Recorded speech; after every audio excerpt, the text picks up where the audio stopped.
कहते हैं, जब श्वास नीचे से ऊपर की ओर मुड़ती है और फिर जब श्वास ऊपर से नीचे की ओर मुड़ती है, इन दो मोड़ों के द्वारा उपलब्ध हो। नीचे से ऊपर मुड़ती है और ऊपर से नीचे मुड़ती है, इन दो मोड़ों के द्वारा उपलब्ध हो। एक तो अंतराल की बात उन्होंने कही, गैप। अब दूसरे सूत्र में वो और सूक्ष्म बात कर रहे हैं। सांस तुमने ली, ये नीचे गई और नीचे से फिर ऊपर की ओर मुड़ेगी जब तुम उसे बाहर फेंक रहे होगे, और फिर जब तुम उसे अंदर लोगे तो ऊपर से नीचे की ओर वो मुड़ेगी। गैप है तो मोड़ भी है। ये मुड़ना भी अपने आप में बड़ा रहस्यमय है। सांस ही नहीं मुड़ती है, तुम भी मुड़ते हो, और हर मोड़ पर तुम्हें एक नया अनुभव उपलब्ध होता है। तुम कहीं जाते हो घूमने, तुम्हें अच्छा लगता है। तुम्हें क्यों अच्छा लगता है? तुम कभी इस पर ध्यान नहीं ले जाते। तुम्हें लगता है शायद नई जगह पर गए हैं, अच्छा लग रहा है, तो नई नई जगहें देखनी चाहिए। कुछ लोग ऑब्सेस्ड हो जाते हैं और कुछ दिनों में उनको मजा आना बंद हो जाता है, क्योंकि इतना तुमने देख लिया, अब देखने के लिए कुछ खास रहा नहीं, तो तुमको अब कुछ बहुत अच्छा नहीं लगता। लेकिन जब अच्छा लगता था तब क्या होता था? मोड़ आता था। तुम्हारे जो सोचने और महसूस करने की रूटीनी प्रक्रिया थी, वो अचानक थोड़ी देर के लिए रुकती थी और तुम्हारे देखने, सोचने, महसूस करने में एक मोड़ आता। उस मोड़ पर तुम्हारी चेतना भी मुड़ती है, तुम्हारी ऊर्जा भी मुड़ती है, और वही तुम्हारे लिए आह्लाद का और आनंद का विषय बनता है। मुड़ते समय भी थोड़ी देर के लिए अंतराल पैदा होता है। मुड़ते समय भी थोड़ी देर के लिए तुम उस शून्यता में प्रवेश कर जाते हो। अभी तो तुम सीधे सीधे चले जा रहे हो और कहीं पर कोई ऐसा ब्रेक नहीं आ रहा है, कहीं पर कोई ऐसा अंतराल नहीं आ रहा है कि तुम अपने आप को ठीक से जान पाओ।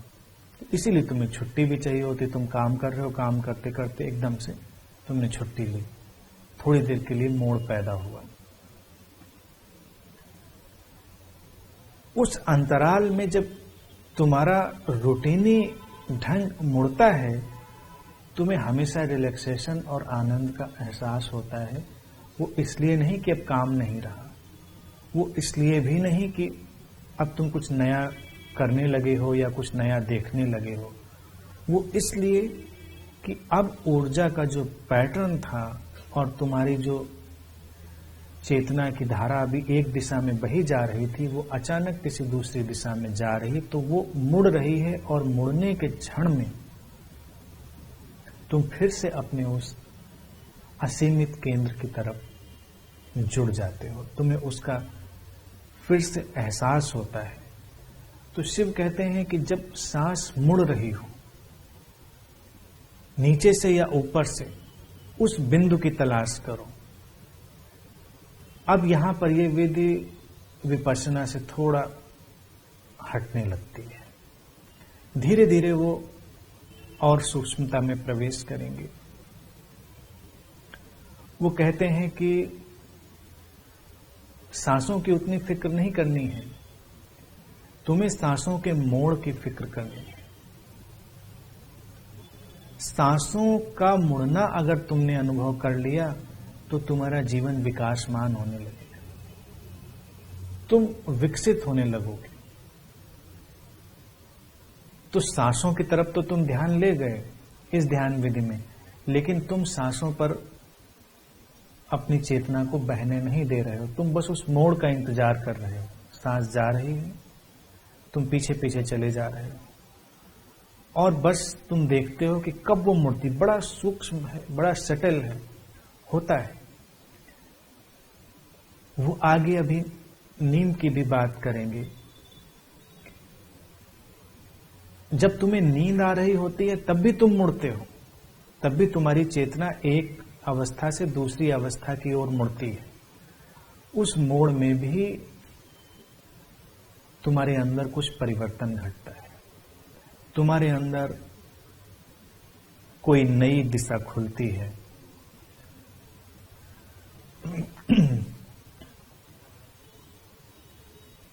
इस ध्यान विधि का प्रयोग करना मैं समझता हूं शायद पहली वाली से भी ज्यादा सरल है और स्वभावतः पहली वाली से भी कठिन है।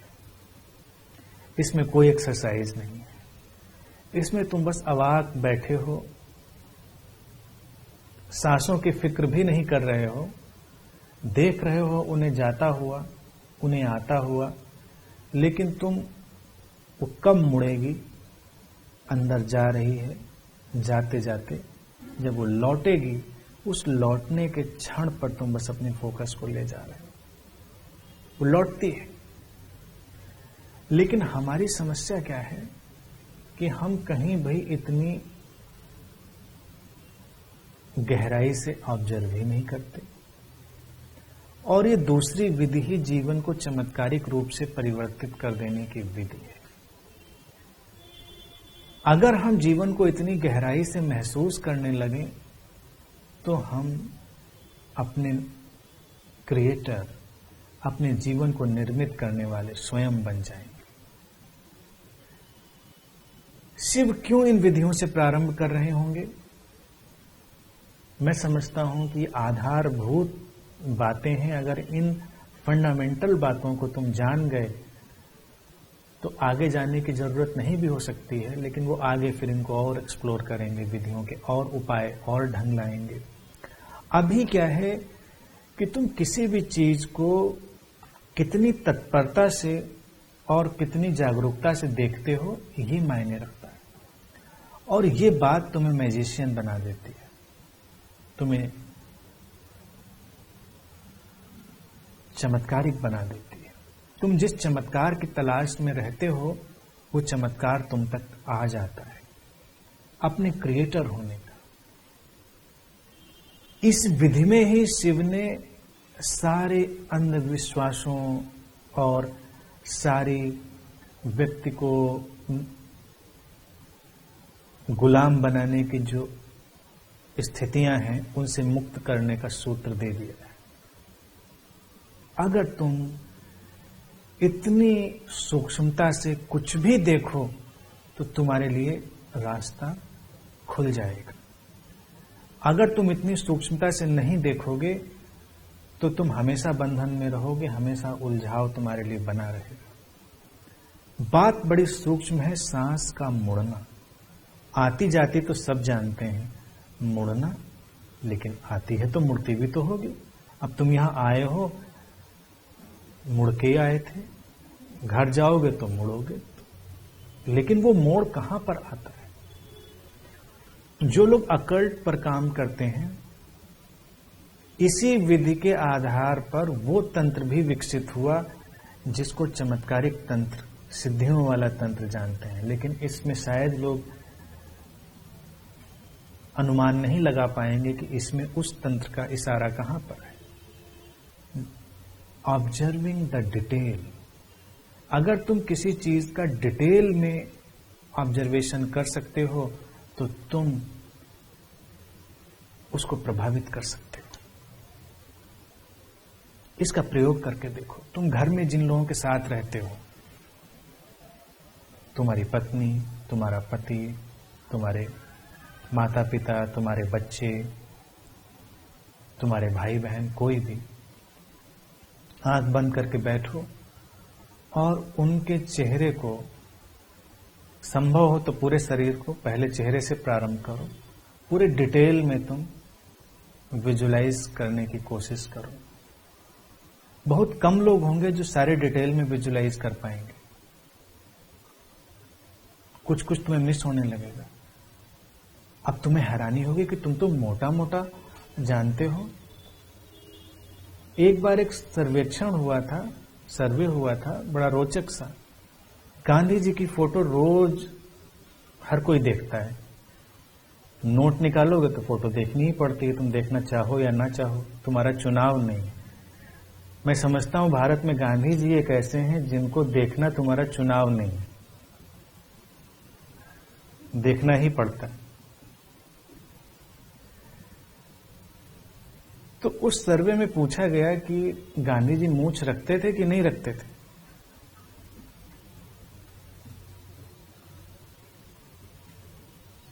तुम्हें हैरानी होगी कि इस बात का भी सीधा सीधा जवाब लोग नहीं दे पाए।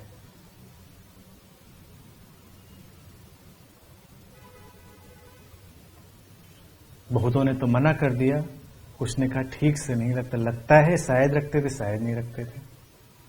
तो ऐसे ही तुम किसी भी चीज का ऑब्जर्वेशन करो, तुम उसे कितने डिटेल में देख सकते हो। तुम अपनी ही शकल याद करने की कोशिश करो। तुम्हारे कान कैसे हैं, तुम्हारी नाक कैसी है, सीधी ही जाती है कहीं पे मुड़ती है, आंखें कैसी हैं, बाल कैसे हैं, तुम्हारी चिन कैसी है। क्या तुम हर चीज को उतने डिटेल में ऑब्जर्व कर सकते हो? और तुम्हें लगेगा कि बड़ा मुश्किल है। सोचने बैठो तो उतनी देर में मन पता नहीं कहां कहां निकल जाता है। तुम अपनी पत्नी का चेहरा जब देख रहे हो तो उसके बीच पता नहीं 10-15 चेहरे और चले आते हैं।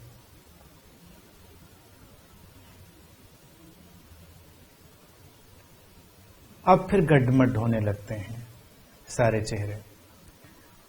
ऐसे ही तुम्हें लगता है तुमने गुलाब देखा है, तुम्हें लगता है कि तुमने कमल भी देखा है। तुम जरा आंख बंद करके देखो कि गुलाब कहां से शुरू होता है, कहां पे खत्म होता है, पंखुड़ियां उसकी किस व्यवस्था से अरेंज्ड होती हैं। पेड़ भी तुमने रोज ही देखे हैं, क्या तुम सोच सकते हो उनकी पत्तियां कैसे लगी होती हैं, उनकी पत्तियों का अरेंजमेंट कैसा होता है? अभी तुम इस सर्वे को कर सकते हो, अपना हाथ सब जानते हैं उंगलियों को। तुम एकदम से लोगों से पूछना शुरू करो कि इसमें से छोटी बड़ी उंगलियों का ऑर्डर बता दो।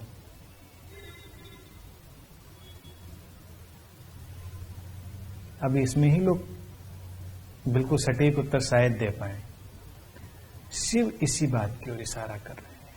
वो कह रहे हैं कि सूक्ष्म सांस का ऑब्जर्वेशन बहुत सूक्ष्म है और मोड़ को अनुभव करना अत्यंत सूक्ष्म है। ये विधि तुम वृक्षों के साथ भी कर सकते हो, ये विधि तुम चट्टानों के साथ भी कर सकते हो, नदियों के साथ भी कर सकते हो, कहीं भी। और तब वो तुम्हारे लिए अपना रहस्य अनावृत कर देंगे, रहस्य खोल देंगे। हर जगह कुछ रहस्य छुपे हुए हैं। शिव की इस दूसरी विधि ने सारे अकल्टिज्म को, सारे रहस्य विज्ञान को जन्म दिया। तुम किसी वृक्ष के पास जाओ, वृक्ष का अपना एक ढंग है, और अब तुम जानते हो कि वृक्ष भी सांस लेते हैं, वृक्षों के सांस लेने का अपना ढंग है। इस वृक्ष ने बहुत कुछ देखा होगा, इस वृक्ष ने बहुत कुछ जाना होगा, और कुछ वृक्ष ज्यादा अनुभवी, ज्यादा समझदार हैं, उन्होंने ज्यादा देखा है। जैसे हमारे बीच बहुत से लोग होते हैं, सबके अनुभव के दायरे अलग अलग होते हैं, सबके देखने के दायरे अलग अलग हैं। अब जैसे बोधि वृक्ष का इतना जो महत्व हो गया, या किसी वृक्ष के नीचे किसी सद्गुरु ने कोई उपलब्धि करी तो उस वृक्ष का महत्व हो गया। तो इस वृक्ष ने किसी ऐसी घटना को जाना है जो अद्भुत थी। अब तुम्हें करना क्या था? तुम उस वृक्ष की पूजा करो तो उससे कुछ होने वाला नहीं, तुम इस वृक्ष की परिक्रमा करो, इससे कुछ होने वाला नहीं, दीपक जलाओ इस वृक्ष के पास, उससे कुछ होने वाला नहीं। ये विधि क्रांतिकारी है, सारे कर्मकांडों, अंधविश्वासों, व्यवस्थाओं के विरुद्ध है। वो कहते हैं कि बस तुम वृक्ष के पास जाओ और अपनी सांसों के मोड़ पर लौटो। वृक्ष के अंदर भी कुछ मुड़ रहा है, धीरे धीरे तुम उससे लयबद्ध होगे, और जैसे ही तुम्हारा वो मोड़ प्रकट हुआ, तुम्हारे सामने एक दुनिया होगी। जो इस वृक्ष ने जाना था वो तुम भी जानते हो, अब वो तुम्हारा भी ज्ञान बन गया। भारत में इस विधि के चलते ही गंगा पर बहुत प्रयोग हुआ, और ये केवल प्रतीकात्मक था कि गंगा को शिव के सिर से निकलता हुआ दिखाया गया कि शिव के सिर से निकली गंगा। निकली या नहीं निकली ये अलग विषय है, ये केवल प्रतीकात्मक बातें हैं। फिर शिव के प्रभाव में जो साधनाएं विकसित हुई, उन्होंने इस गंगा नदी का बहुत उपयोग किया। गंगा के तट पर ऋषियों ने, सिद्धों ने बैठकर साधना की, और उनकी ऊर्जा उस जल में डिसॉल्व हो गई, विलीन हो गई। और जो नदी है वो भी तुम्हारी सांस की तरह है। जैसे तुम्हारी सांसें बहती हैं वैसे ही नदी भी बहती है। तुम नदी के सामने हो, जैसे सांस मुड़ती है, और वो इतना सूक्ष्म मोड़ है कि तुम्हें उसको पकड़ना भी शुरुआत में बहुत मुश्किल जान पड़ेगा, लेकिन एक बार पकड़ लिया तो फिर वो कभी खोएगा ही नहीं। ऐसे ही जब तुम नदी के सामने हो तो पानी तो तुमको दिखाई दे रहा है, लेकिन जैसे ही तुम्हारी निगाह उस पानी पर टकराती है, बहुत सूक्ष्म क्षण है जब पीछे आने वाला पानी उस क्षण वहां के पानी को आगे धक्का देता है। उनके बीच एक गैप है, क्योंकि स्टैग्नेंट नहीं है। एक पानी पीछे से बहता चला आ रहा है, एक अभी बह के आ चुका था यहां पर। दोनों के बीच जब पीछे से बहता हुआ पानी तुम्हारे विजन के अलाइनमेंट में आया है, तो ठीक उस क्षण एक गैप पैदा हुआ, एक मोड़, उस प्रवाह में एक मोड़ आ गया है। तो व्यवस्था ये की गई भारत में कि साधक बस इस विधि के साथ गंगा के किनारे बैठे, वो उस अंतराल को या उस मोड़ को जो गंगा के जल में घटता है, तभी जान पाएगा जब अपनी सांस के मोड़ को उसने जाना है। लेकिन जिस दिन उसे उस जल के उस परिवर्तनशील क्षण का अनुभव हुआ, तो इस जल में जितनी भी विजडम, जितनी भी प्रज्ञा डिसॉल्व हुई है, विलीन करी गई, जितने भी ऋषि, जितने भी बुद्ध इस नदी के किनारे बैठे हैं, उन सब ने जो जाना है वो उसके ऊपर प्रकट हो जाएगा स्वतः ही। कभी कभी अनजाने में भी ऐसा हो जाता है।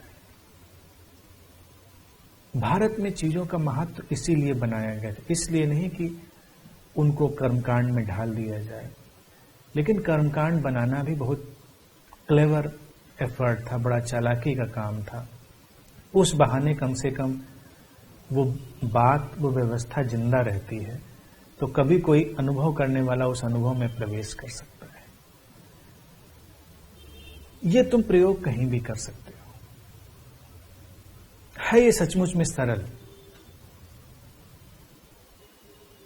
इसमें यकीन करो, क्योंकि तुमने जटिलता में इतना यकीन कर लिया है कि उसको वापस लौटाने में ज्यादा एफर्ट करना पड़ता है। इस मोड़ को महसूस किया जा सकता है, और बहुत प्रेम पूर्वक। पहले तो तुम प्रेम पूर्वक अपनी सांसों के बदलाव को अनुभव करो। तुम क्रोध में हो तो सांसें बदलती हैं, तुम भय में हो तो सांसें बदलती हैं, तुम प्रेम में हो तो सांसें बदलती हैं, तुम काम वासना में हो तो सांसें बदलती हैं। तुम इन सारे बदलावों को अनुभव करो, वो एक जैसी नहीं है। और फिर जब तुम्हारे अंदर से भाव उठे, तो तुम अपनी सांसों के साथ इस मोड़ में प्रवेश करो। और इसके बहुत सारे इनडायरेक्ट प्रयोग करो। इनडायरेक्ट प्रयोग यह है डिटेल में चीजों को देखना। डिटेल में देखना तुम्हें बहुत सशक्त बनाएगा, और तुम अपने जीवन को दिशा भी दे पाओगे जिसकी तुमने कल्पना नहीं करी है। कभी कोई फूल लो, उसको पूरे डिटेल में देखो। इवन यहां तक कि तुम जब सुबह अपना चाय का प्याला हाथ में लो, तो उसको पूरे डिटेल में देखो। क्या तुमने उसे कभी डिटेल में देखा है? कैसा है, किस रंग का बना है, पदार्थ कैसा है, उसका आकार कैसा है, छूने में कैसा लगता है, उसमें क्या डिटेल और कितना डिटेल है, सब देखो। चाय को देखो, उसके रंग को देखो, उसके स्मेल को अनुभव करो, सब कुछ डिटेल में। जब तुम्हारे सामने भोजन हो तो तुम उसको भी पूरे डिटेल में देखो। हर मीठा क्या एक जैसा ही मीठा होता है या अलग अलग होता है? जैसा मीठा अंगूर होता है वैसा ही मीठा सेब होता है? इस पर भी गौर करो। जितना तुम डिटेल में जा सकते हो उतना जाओ, अलग अलग डायमेंशन से। जब अपने कपड़े पहनो तो अपने कपड़ों को डिटेल में देखो, अपने प्रियजनों को डिटेल में देखो, जो शायद तुमने नहीं देखा, प्रेम पूर्वक देखो। एकदम से जाकर अगर आज तुमने शुरू किया तो लोग थोड़ा घबरा जाएंगे। धीरे धीरे शुरू करो। अपने हाथ, अपनी उंगलियां देखो। अगर अभी तुमसे पूछा जाए तुम्हारे नाखून कैसे हैं, तुम्हें शायद पता हो, तो उनको जरा गौर से देखो, हर चीज को गौर से देखो। और जितना ये डिटेल में ऑब्जर्व करने का तुम्हारा क्षेत्र बढ़ेगा, उतना ही सांसों के मोड़ में लौटना तुम्हारे लिए सरल हो जाएगा। अपनी इच्छाओं को डिटेल में देखो, जो तुम चाहते हो उसको पूरे विस्तार में देखो कि तुम सचमुच में क्या चाहते हो, और तब वो तुम्हारे लिए बड़ा सरल हो जाएगा। समस्या है तुम्हारी तो अपनी समस्या को डिटेल में देखो। कहीं शरीर में तुम्हारी परेशानी है तो उसको डिटेल में देखो। अगर तुम्हारे सिर में दर्द हो रहा है तो तुमसे अगर मैं पूछूं तो तुम बस कहोगे सिर में दर्द हो रहा है, लेकिन दर्द का एक पैटर्न होगा, दर्द की एक लोकेशन होगी, उसका ढंग होगा, माइन्यूट होगा, सूक्ष्म होगा। तुम उसको अनुभव करोगे और तब तुम्हें लगेगा कि हाँ, मैंने तो कहा था सिर में दर्द हो रहा है, लेकिन वो सिर में ना होकर इस खास जगह में कहीं। तुम उस खास बिंदु को पकड़ पाओगे, और जिस दिन तुमने उस खास बिंदु को पकड़ा और उसको थोड़ी देर और महसूस किया, वो डिसॉल्व हो जाएगा, हीलिंग घट जाएगी। फिर तुम धीरे धीरे इस विधि के अंतरतम में प्रवेश करो, और तुम्हारे लिए ये रूपांतरण के सारे रास्ते खोल देगी। आज के लिए इतनी ही बात।